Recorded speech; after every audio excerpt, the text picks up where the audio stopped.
you think Jesus was an alien? I think Jesus was half human, half alien, and I'll tell you why.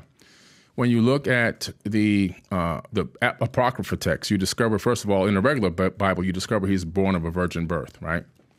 But then in the Apocrypha text, you discover that his grandmother was also born of a virgin birth. So it seems like this establishment of a bloodline there specifically. When you read the Emerald Tablets of Thoth, you discover that he talks about he developed the ability to incarnate at will on and in any plane that he desires. That's pretty powerful stuff. He's saying he can come back however he wants and when he wants and in any dimension that he wants.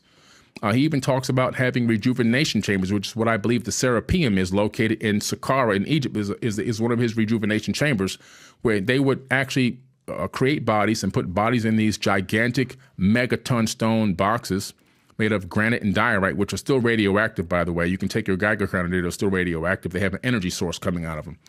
And then he said that I would transfer my consciousness from one body to the next. He would leave another body in there rejuvenating for 100 years, then he'd come back and get it, and he'd do that over and over again. And by that method, he lived through eons.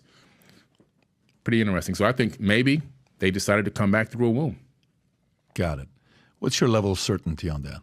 My level of certainty? Yeah. I'm pretty sure, man. I feel pretty confident in it. You know, and the reason why is because I've just done the work. I've read so much information, and I've been able to put together so many dots. And I think that the average person is saying, wow, it sounds outrageous because this is what I was taught in school. And all they have is the level of what their parents told them and what the school told them. And the school, we know, robs your identity and it robs your creativity and robs your consciousness. It puts you into a prison mindset. You just become an NPC. And what your parents are giving you is handed down, stuff from generations ago that a lot of the times really is just, old tradition that really has nothing to do with real science, real knowledge, real investigation. My research and investigation is second to none. I'll stand by my research and investigation against anyone because, like I said, I've gone out there, I put the time and I put the effort in.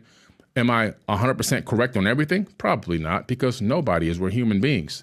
But at the same time, my work is pretty strong. My ability to put together circumstantial evidence is very strong. And in America, if you have enough circumstantial evidence, you can convict somebody of a crime. Take that same mindset and put it out into the field of archaeology, ancient civilizations, quantum physics, science, and anything else. You could begin to build circumstantial evidence. And if you could put enough things together that begin to make sense, people just can't see them because they're so spread out. A lot of the stuff I research is on different timelines.